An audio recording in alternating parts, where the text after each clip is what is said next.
Okay, guys, I'm sorry. I'm not sure what happened. My computer completely crashed on me. I'm hoping we're good now.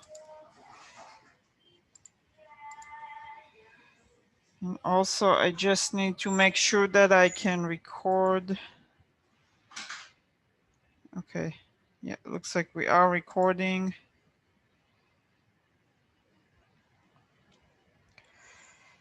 Okay, I'm gonna try again. Let's see.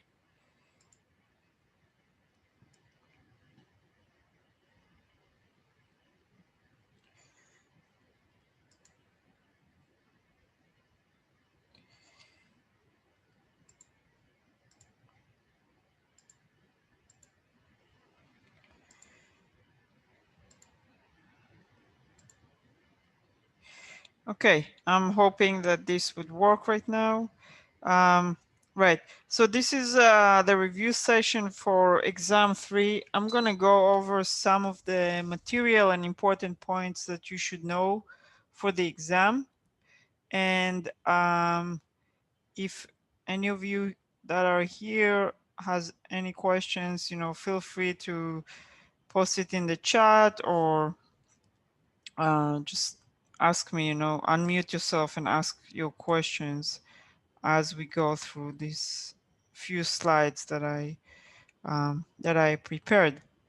And so some general points. The exam is going to be open from December 11 at midnight, and the window it's going to remain open until December 14 at the end of the day. It's a little bit longer than the previous two exams. There are 45 questions, 44 questions that are all multiple choice or true false. And then there's one additional bonus question, which is open-ended and is worth 5 points. So total available points for this exam are actually 105. And so that's the exam, and it is accessible through the exams tab. Always. This is not, and I repeat, this is not a cumulative final exam. Instead, this is exam number 3. And as such, it covers the material from week 10, 11, 12, 13, and 14. So all of the material from our last exam until the end of the semester. In terms of topics, where that puts us is these were the chapters and the readings and discussions about war and security, conflict and violence, which I believe are chapters 7 and 8. Also about international political economy, chapters 10 and 11, and everything else that was included in those weeks material. Chapter 12 that talked about human rights, and again all the other materials relevant to human rights. And then chapter 13 that talks about global ecology and the global environment. So I'm going to go around, and I'm not reviewing obviously the whole material on each of those topics, just some highlights and things that are important to know before the exam. So we're going to start with this war and security, or the violence topics. Right? Some general notes that come to mind that are important and relevant is that the majority of wars, over 50%, in a survey that your book discussed, happened over territory.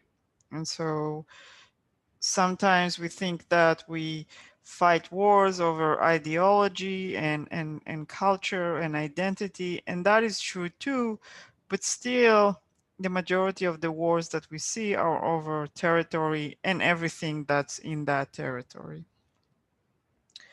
Another kind of general observation is that if you look at countries and how much they spend on defense, on their size of the military and other defensive mechanism, it does not correlate with less conflict.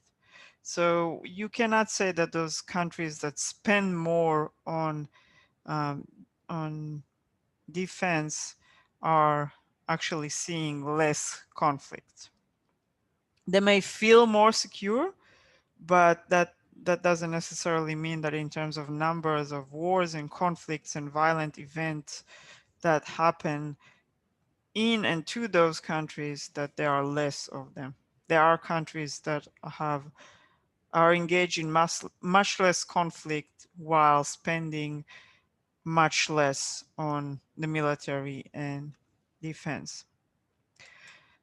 Some of your readings and the things that we talked about also pointed to some theoretical approaches to this these questions about war and conflict. And I'm just going to highlight a few of the points that come from realism and from liberalism.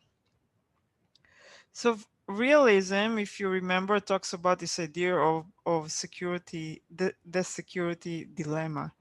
And the security dilemma is this concept that tells us that while we try to increase our security, and we may do that by spending more on the military, building new and improved um, weapon systems or very sophisticated defense systems, when we do that, we actually create insecurity in countries around us. And because of that, we trigger the mechanisms of arms races. And so if we look at an example, look at uh, look at Germany and France, right? The two countries, two neighboring countries. The security dilemma tells us that every time France is developing a new weapon system, that and even if and probably they do so just in order to feel more secure and to increase their own security, they trigger insecurity in Germany because of that, because they are breaking the balance of power. If you remember, when we discuss theories, realism likes to see a stable system in an equilibrium.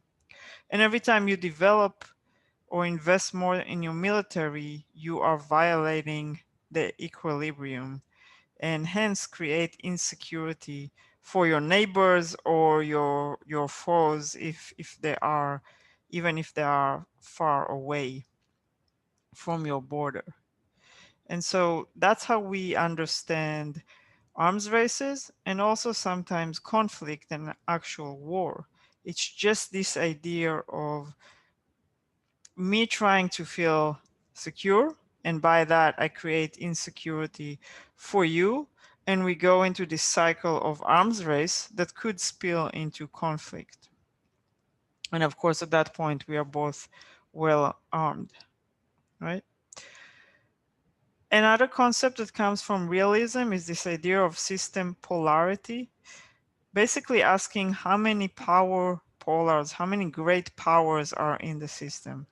And here we are talking about a unipolar system that has only one great superpower, a bipolar system, a system that has two of those power polars, or a multipolar system, a system that has three, four, five, or more. Historically, we can find some examples of five, not many more than that. And again, we're talking not about countries, but about great powers, powers that countries that are so powerful that they can influence the system and the stability in the system. And if you think, if you look at these arrangements, then according to realism, or more specifically structural realism, a bipolar system seems to be the most stable one. So think about the Cold War, the United States versus the Soviet Union. Of course, we can think about this time as a peaceful time. However, it also was not a time of war between the great powers, at least not a direct war between the great powers. So we see this bipolar competition, but we also see stability. And for structural realism that is just interested in the stability of the system, a bipolar system could seem to be the better option of the the three. Um, Finally, a point that comes from realism is that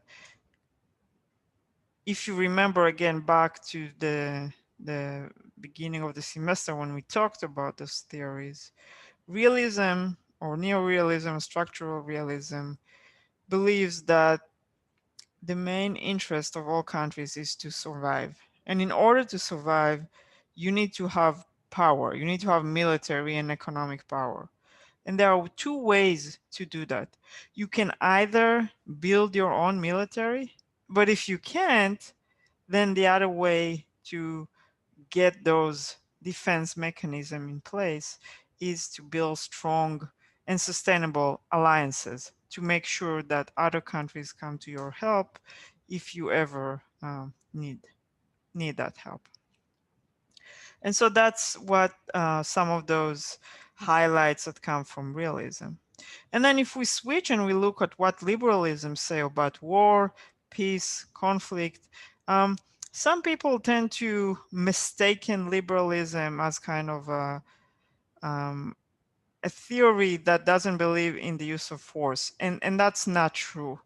Liberalism would like to not use force, but believes that sometimes it happens and sometimes it's even necessary.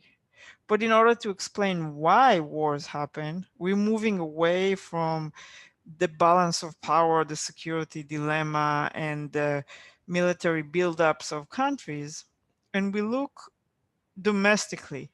We look about what happens inside the countries, the type of governments. If you remember, we talked about the democratic peace theory, um, the the people empower themselves. So we have this theory that talks about the fact that sometimes when a leadership is under a lot of domestic pressure, say there is a big investigation about corruption in the government, that they will try to start a war in order to enjoy the public support that comes in times of war, this rally around the flag effect. And if we can explain why a certain war happened uh, by pointing to leadership trying to avoid domestic pressures, then this is a diversionary war, right? Um, Also, liberalism doesn't believe that we live in a world of peace, love, and cooperation. We still think that this is an anarchic world, but that there are ways to mitigate this dangerous world. And some of those ways include the creation of international organizations, um, increasing communication, focusing on the type of governments, and creating those security communities. So even if we cannot end up in a worldwide cooperation, we can still create those regional um, security communities where countries cooperate with each other on a whole number of issues, including human rights, education, economics, and so on and so forth. And as a result of that, they also tend to not fight each other, right? So this is what the two main theories have to say about war and conflict. Any questions so far?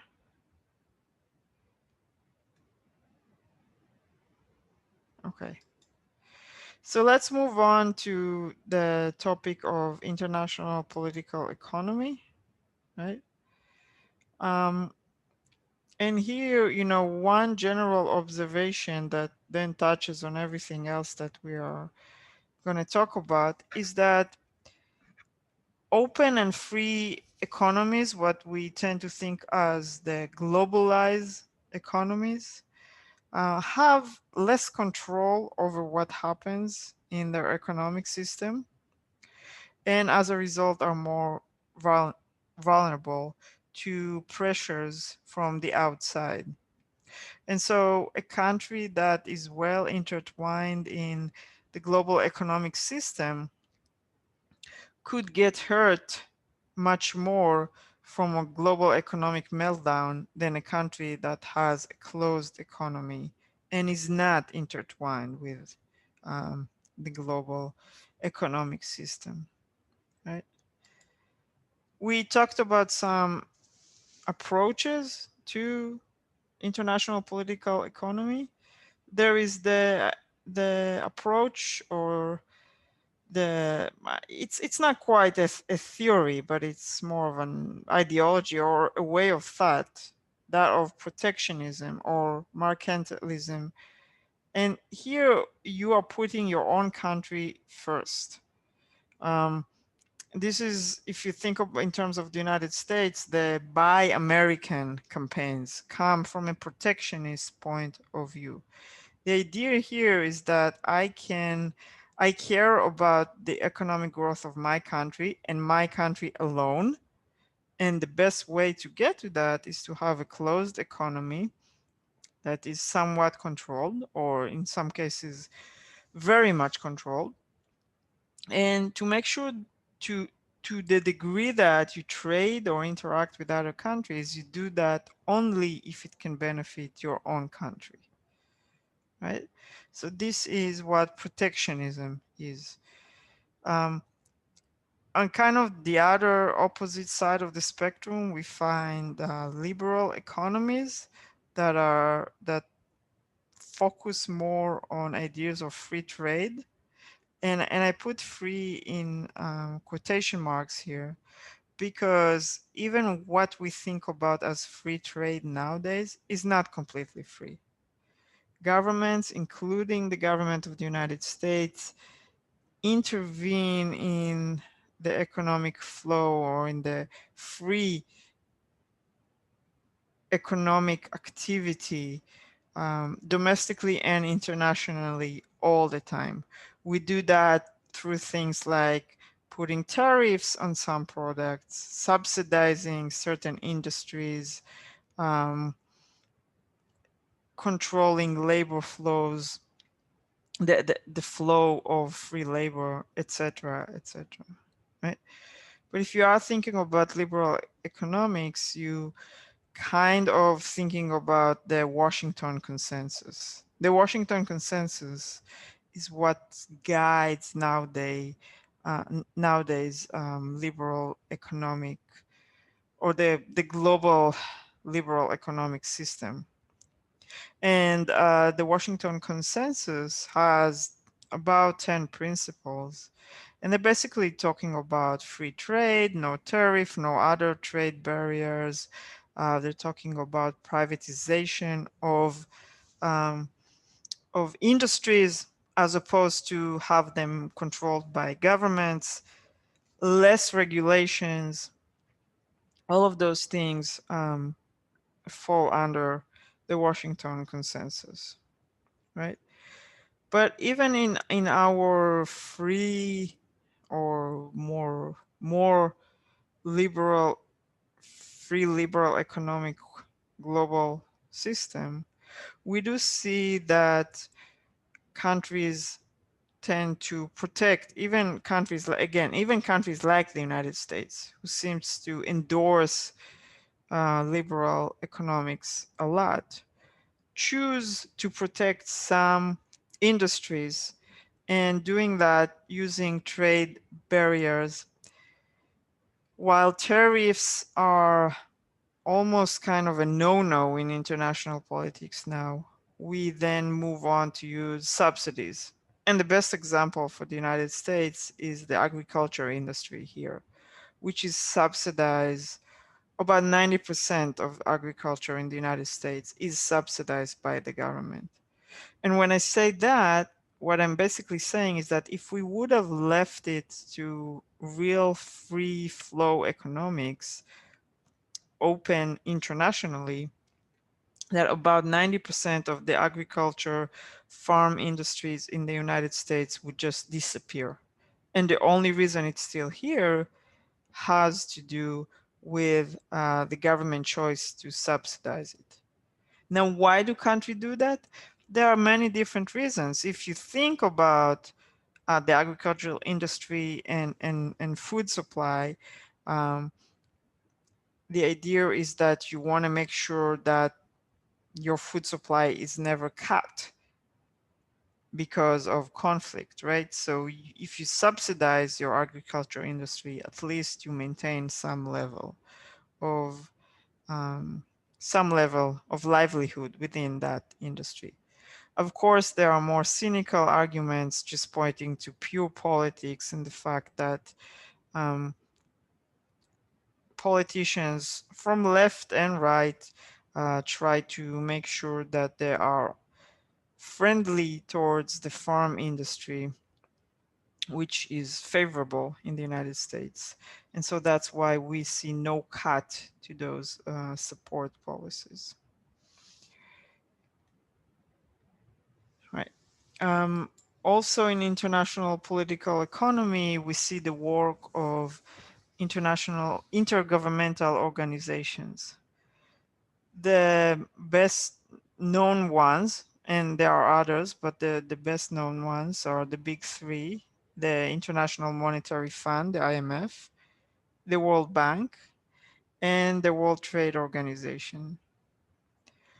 Those three, well, the IMF and the World Bank were directly created in 1944 after the end of World War II, and the World Trade Organization came to being in 1995, and it replaced the GATT, which was another institution created in 1944. The World Trade Organization is in charge of maintaining this free flow, or the flow of free trade, and limiting tariffs and other trade barriers as much as possible, including to the point that countries can go to the World Trade Organization court and sue another country if they believe that there was a discrimination in free trade. And this is actually one of the strongest international courts that exist because it can mandate uh, punishment in the form of retaliation. The World Bank is in charge of development and providing grants and loans to developing countries when they try to build big project of infrastructure, for example. So if they need to build a new dam on a large river in order to control water supply and avoid flooding, for example, countries can go to the World Bank and get a loan, which many times can become a grant. So it actually, the name, the International Monetary Fund and the World Bank should have probably replaced their names, because the International Monetary Fund is the one that's in charge of debt and controlling finance in the world. So if you think about what banks are doing domestically, or what banks are doing for you, this is what the International Monetary Fund can do to countries. It usually steps in when a country is failing economically, um, and then the the IMF is the lender of last resort. So when no other bank or entity would give a country a loan, instead of bankruptcy or disappearing, then they come to the IMF, and the IMF would give them that loan of last resort. However, IMF loans are conditional, and they come with um, mandates for things like SAPs, so structural adjustment programs, which basically the IMF is telling countries, well, you know, Jamaica, you weren't able to manage your economic system very well. Now you come to us. Now you come to us to ask for a loan. We'll give you the money, but we also require that you change your economic system. And how are you going to change your economic system? You are going to conform to principles of liberal global economy. These ideas that relate to the Washington Consensus, such as privatize all industries, get rid of um,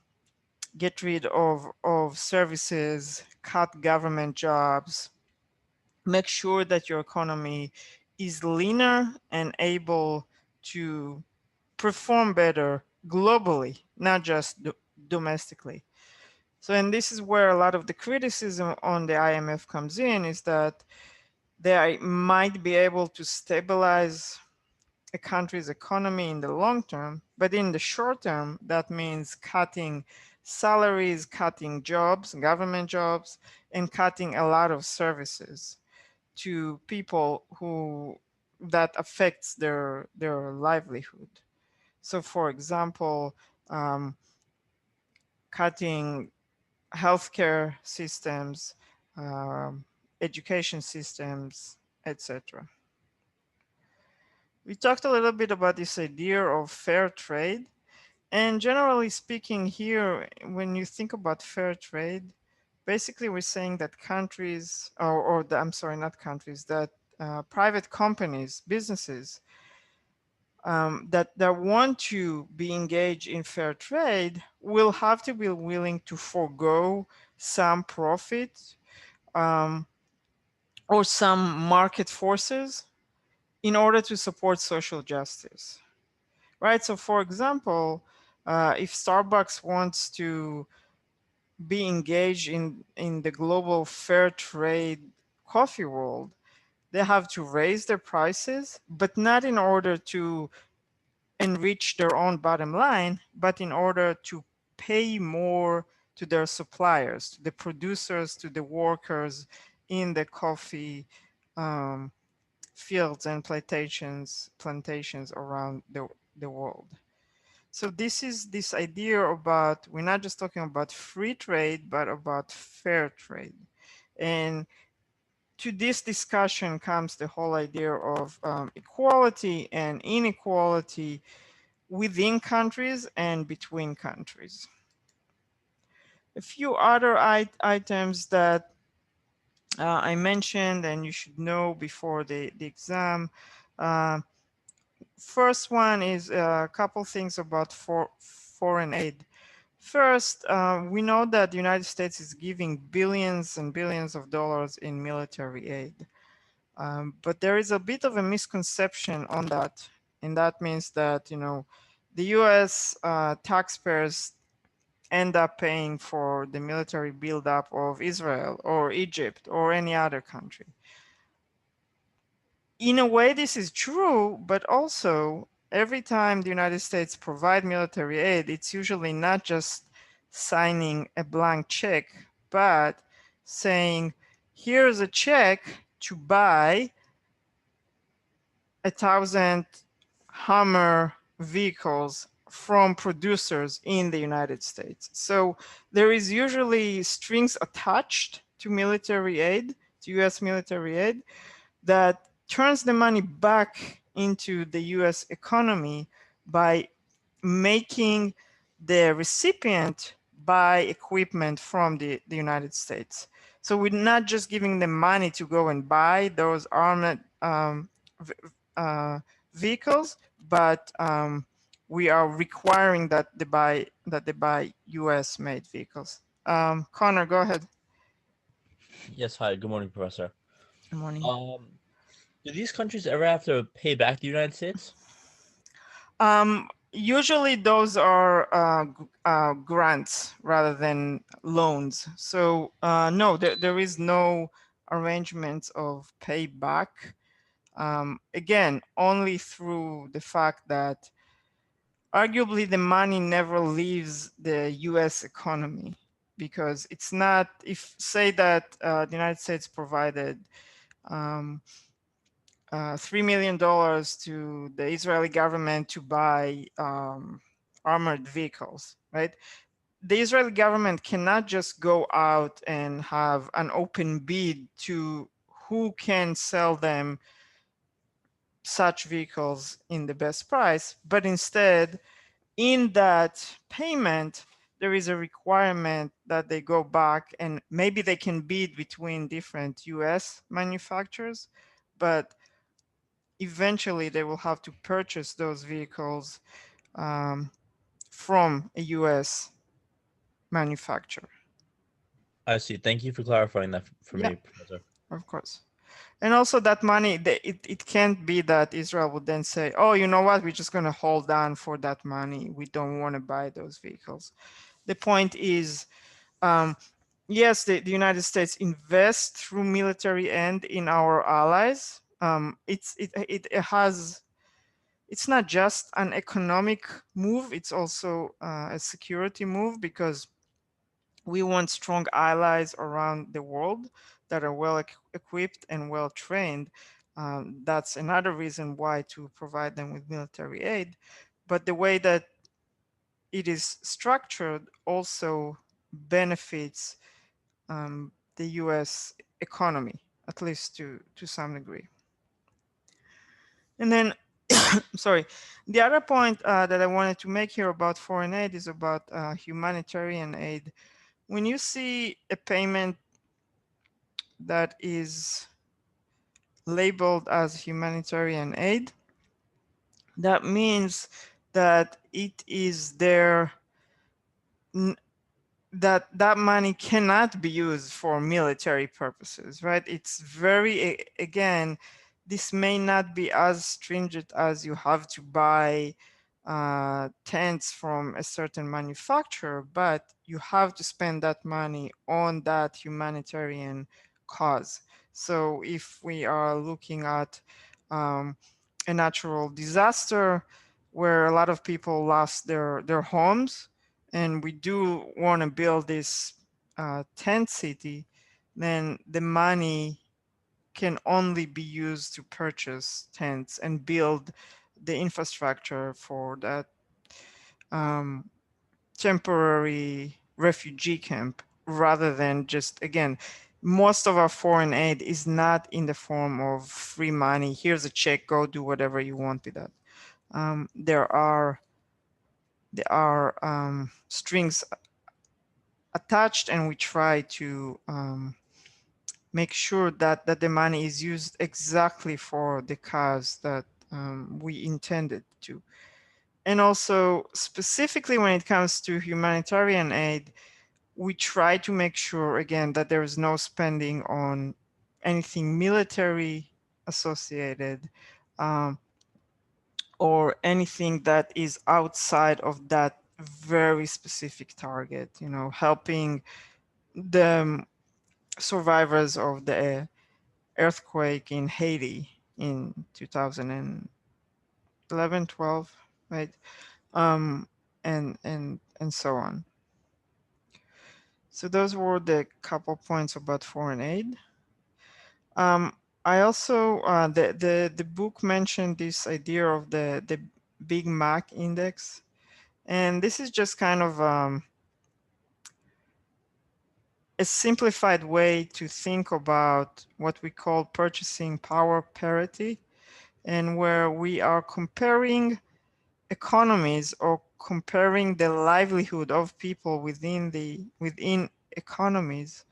We're not just looking about big numbers such as trade deficit that is in the millions or billions or trillions of dollars, or a country's GDP, which again is in the millions and trillions, etc.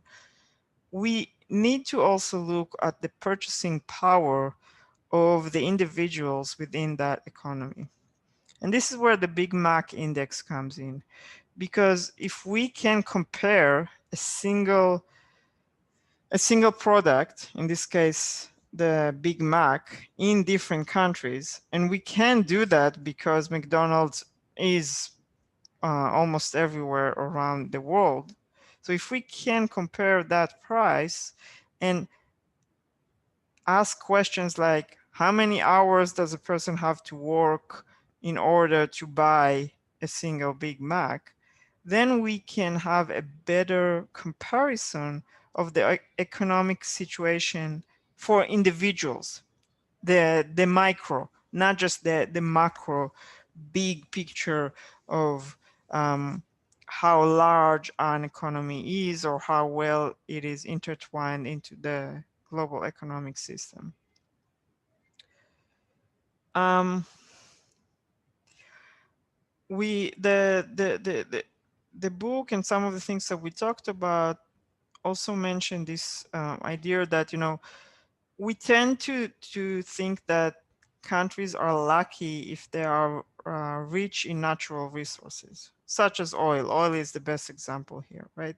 Um, However, there is also this idea that there are unintended consequences that happens for oil-rich countries. Many times that leads to corruption.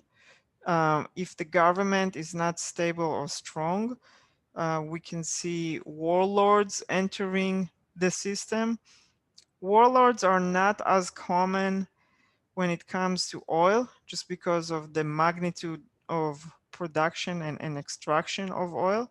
But if you look at diamonds, for example, in some countries in Africa, or other minerals, you very much see this idea of either large corporations corrupting the government, or all kinds of warlords and other groups and organizations that come in and try and focus on self-enrichment rather than on the country's well-being.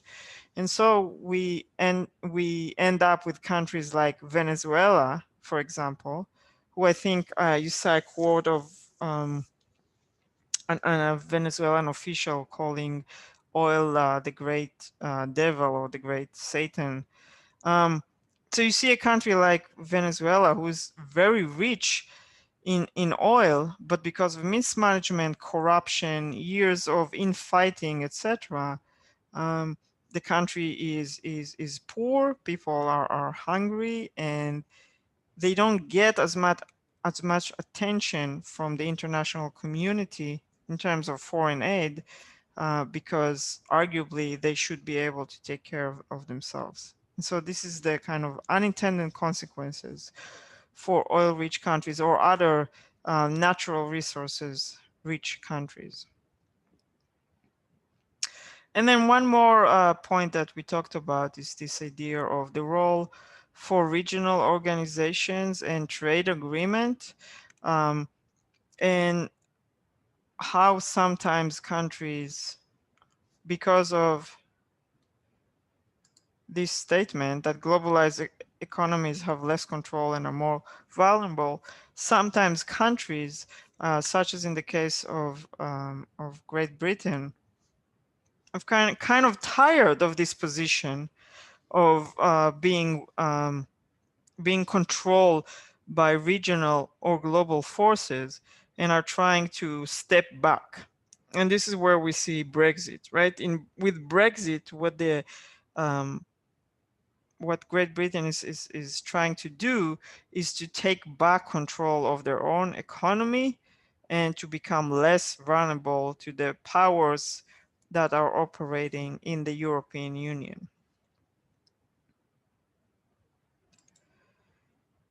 Any questions or other questions about international political economy? Right.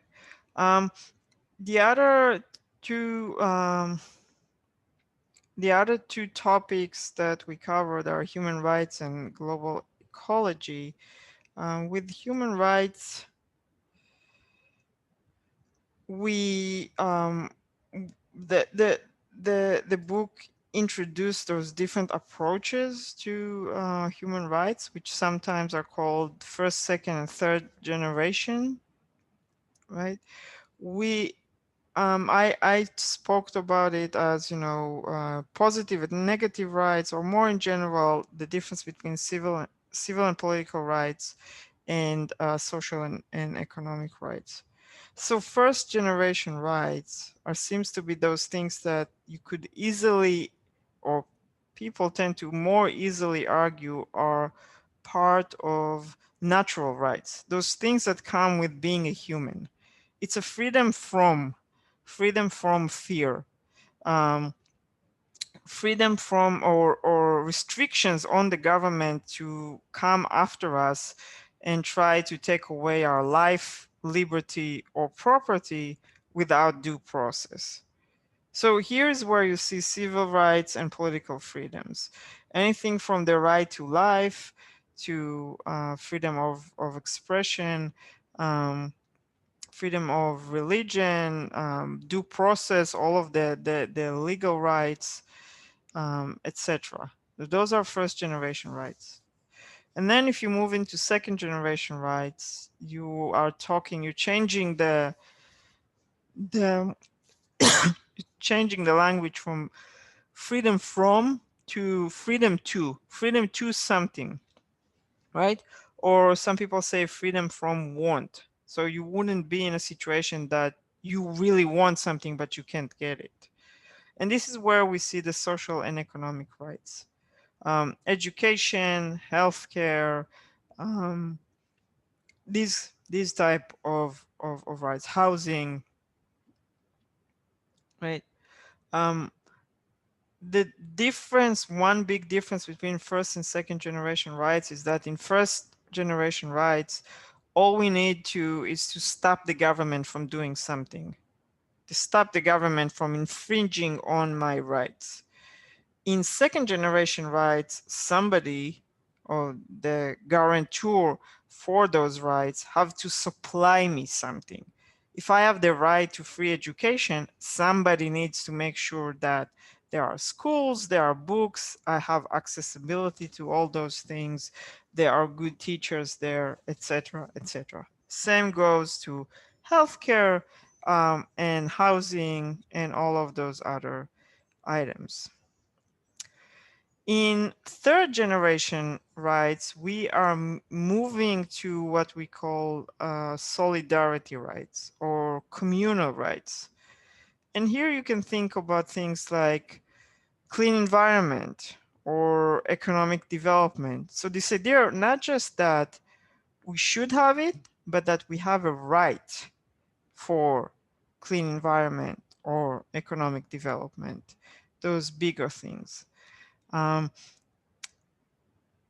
Another way to think about those is that, and I'm not taking a position here, I'm just saying what's common. Commonly, people argue less about first generation rights, argue a little bit more about second generation rights, and there's a lot of disagreement about third generation rights. Again, I'm not talking about are those things right or wrong, but should we consider them as rights, as something that I have a right to, and therefore somebody else has a duty to provide it to me?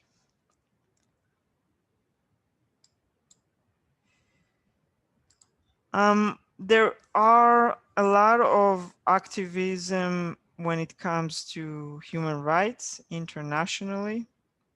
There are intergovernmental organizations and agreements that deal with human rights.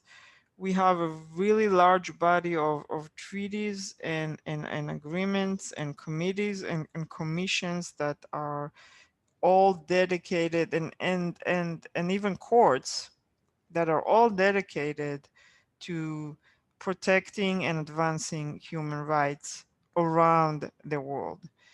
In fact, this is considered to be one of the more developed areas of international law. So international humanitarian law is considered to be one of the most um, developed areas of international law. And we also have the UN Human Rights Council, which is supposed to be the overarching entity that overlooks a lot of those treaties and agreements and action around the world. The problem with the UN Human Rights Council is that it has been very controversial, somewhat because of its membership. So a country that we all know and agree that is not respecting human rights, such as Saudi Arabia, can be or has been a member of the council or even be the president of the council. Um, and so that gets a lot of criticism. And the other thing is that the world is so full with violations of human rights that it seems that the council picks and choose where to where to advocate or where to promote human rights based more on international politics rather than on kind of more objective need. Um, if we think about all those treaties and agreements, scholars tend to point to this idea of an international Bill of Rights, um, which is composed of the Universal Declaration of Human Rights, which we talked about and you should have seen a clip about, along with the Covenant on Civil and Political Rights and the Covenant of Social and Economic Rights, which are the two follow-up treaties to the Declaration that codify and make the Declaration more tangible and enforceable. So that's more or less, that's the, at least in general terms, is the activity on the intergovernmental um, sphere. And then we have the non-governmental one. And here we have a lot of non-governmental organizations. Some of them are large, operate worldwide and very well known, such as Amnesty International and Human Rights Watch. Others are much smaller and more specific to a region or a specific problem. Those organizations, non-governmental organizations in general, are doing a lot of activism, protest, education of both of the public and um, of government officials that may need training or may need some information in order to advance human rights or identify violations of human rights. Um, those organizations are always have been doing, but now they're doing a lot more of naming and shaming. So social media helps them a lot, targeting corporations, countries, specific leaders, individuals, and just kind of calling the world's attention to how they are arguably violating human rights. And NGOs are also operating as policy consultants to intergovernmental organizations and governments all around the world. So we had a lot of good discussions about human rights, and there was a lot of material to cover there. But again, those were some of the highlights that I want to call your attention to. So any questions about human rights? Okay. Finally, there's the area of global ecology, the global ecology or ecologic system, or what we sometimes call global environment. I intentionally like to use the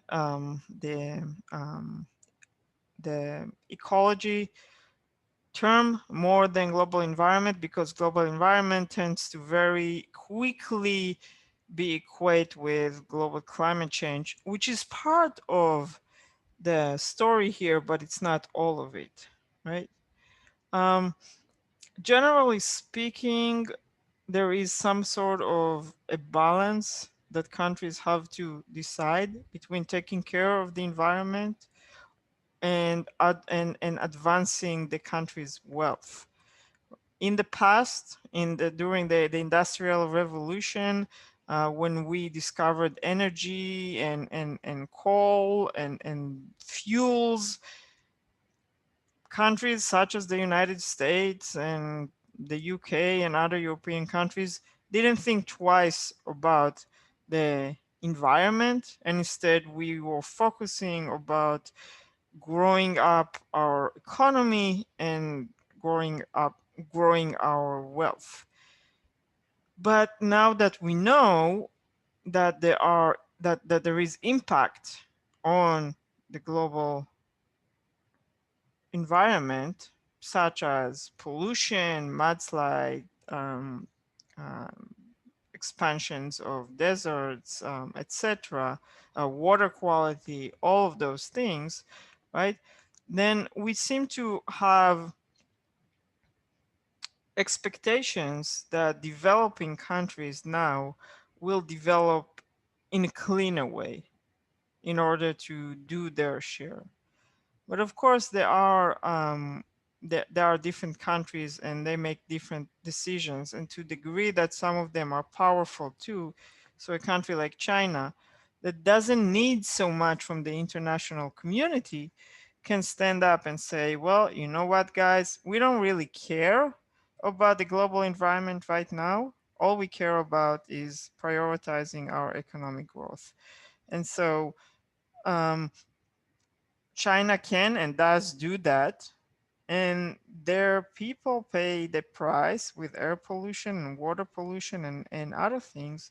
But arguably, the entire world is paying the price because a large and heavily industrialized country like China acts as if it doesn't really care about what happens next.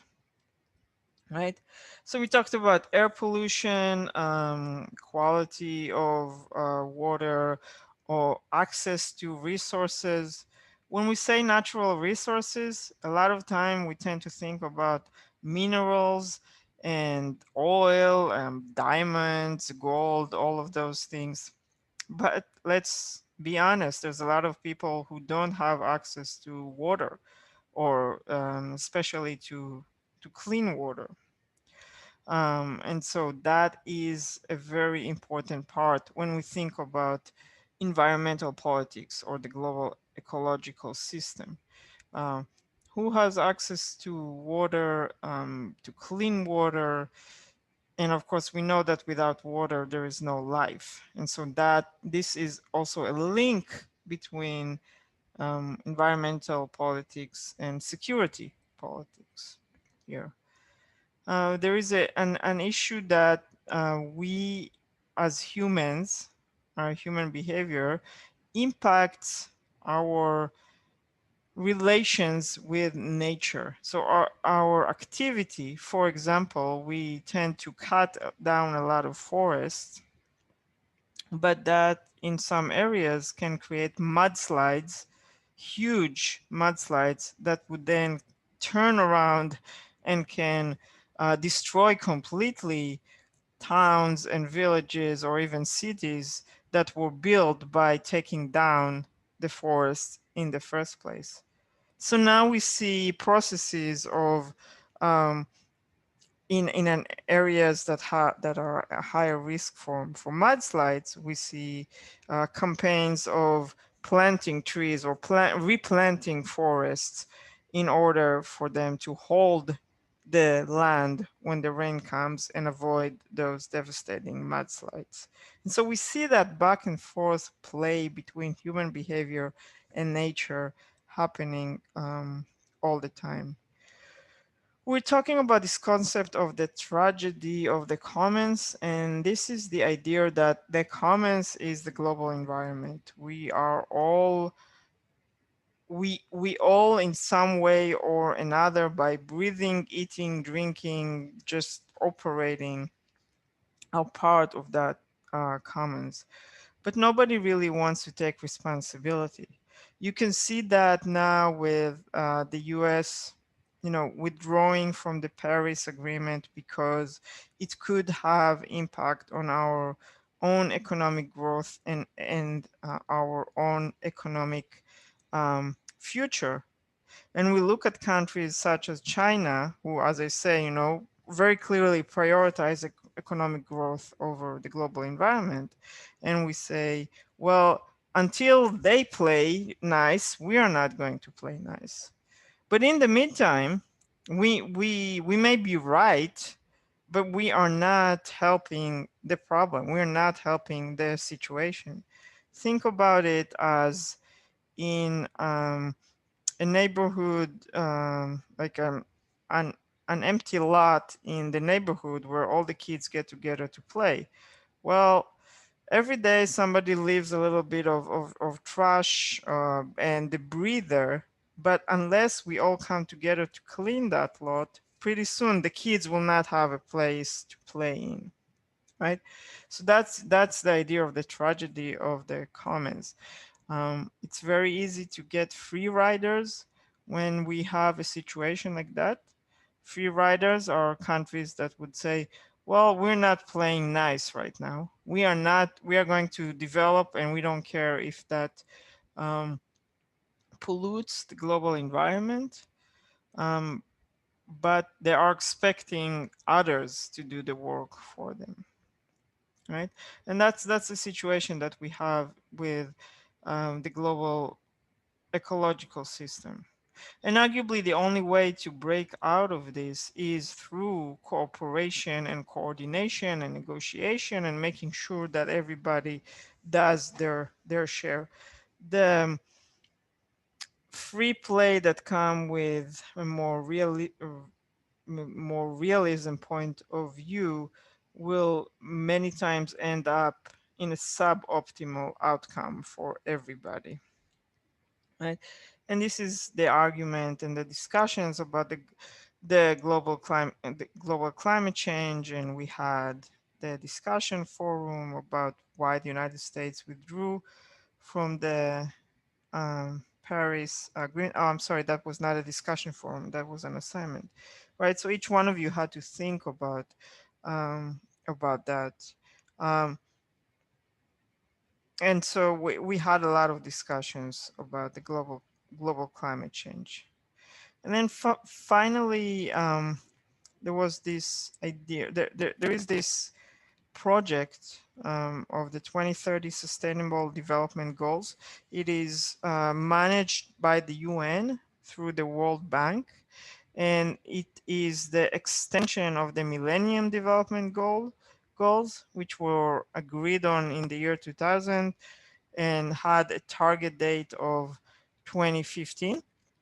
And then in 2015, they were renegotiated, and now we're working towards this set of sustainable development goals that hopefully will be fulfilled in 2030.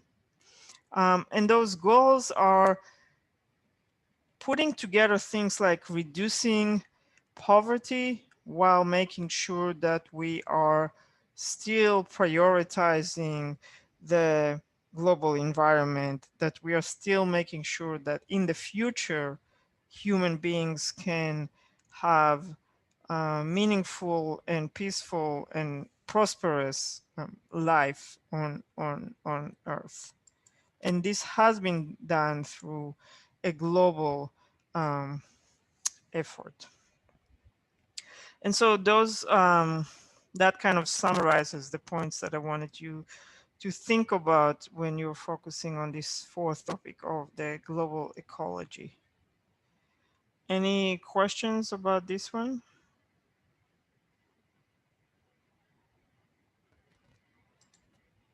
Right. Okay. Um, let me stop sharing. Connor, do you have another question, or is this from before that I never? Professor, that was just from earlier. Okay, yeah, I wasn't sure where you are. All right, so that's the end of oh wait, so Connor, you had also a question in the chat. If North Korea is a state that follows protectionism, yeah, very much so. It's an extreme form of protectionism because it's also they're also operating under a fully controlled economy. So they are not allowing free um, any free economic activities to happen. Thank you, Professor. Yeah. Um, any other questions or comments?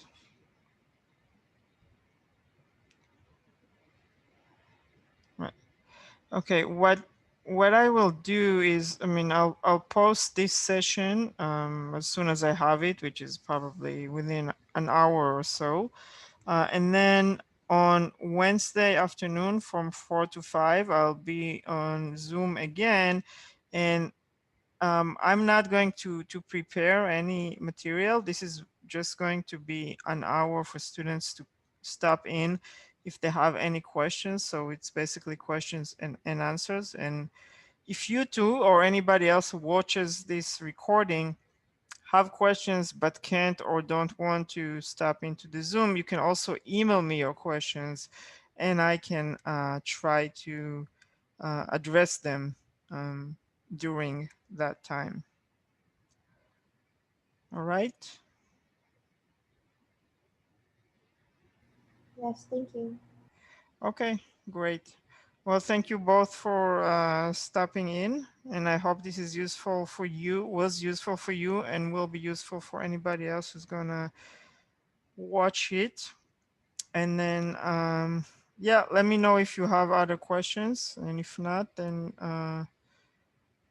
you're free to go, and I'll see you around. Thank Thank you. you, Professor. Sure.